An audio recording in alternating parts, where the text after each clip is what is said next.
Faced with a blank page, a clean canvas, or an empty screen, most people experience a moment of paralyzing hesitation. Before you make a mark, you are operating in the safe, internal realm of imagination.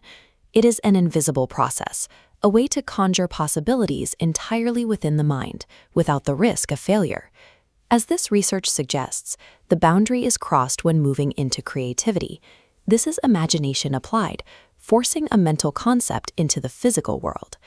Vygotsky's laws explain that the brain combines past experiences and social observations to generate these new behaviors. Consider a young boy in a sunlit room, sitting before a large white canvas. His paints are ready, yet he waits, caught in the tension between his internal vision and the empty space in front of him. He takes a breath and makes the first mark. A splash of blue hits the canvas. In this single motion, he has committed to the transition from thought to reality. This leap from a perfect mental image to a physical product that might be flawed defines the struggle of the creative state of mind.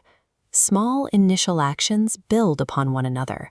A stroke of green for the hills provides the foundation, anchoring the blue sky and establishing the logic of a new world. Creation is additive and experimental. By mixing yellow and blue, the creator discovers green, using simple elements to unlock outcomes that were previously invisible. Personal, everyday creativity, often called small c creativity, is what sustains the quality of our individual lives.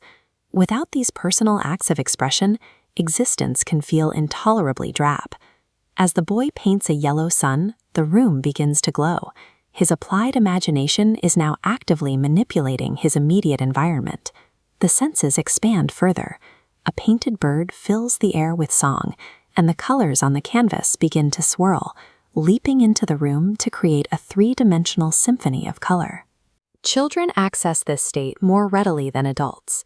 Provided with psychological safety, they use a complete freedom of symbolic expression to explore possibilities without the burden of self-judgment. By combining simple materials and playing without inhibition, the creator constructs an entirely new reality that they alone brought into existence. The boy takes command of his creation, riding a painted elephant through a rainbow river. He is the architect of this experience, navigating the peak of his own creative flow. Eventually, the painted sun sets, the magical world recedes into the canvas, and the boy finds himself back in the quiet of his sunlit room. The room appears unchanged, but the boy now carries the experience of having successfully mastered a world of his own design. This tangible proof of his agency leaves him with a newfound sense of capability. This is the diamond model in practice. Creative storytelling and art function as pedagogical tools that reinforce a child's potential, strengthening their self-worth through the act of actualizing an idea. The paints and brushes are mere triggers. They exist to wake the mind from a mechanical state into a creative one. Every great adventure begins entirely within, fueled by your imagination and the bravery required to make that first mark. Applying imagination bridges the gap between thought and reality, leaving the creator with the resilience and self-belief to navigate an uncertain world.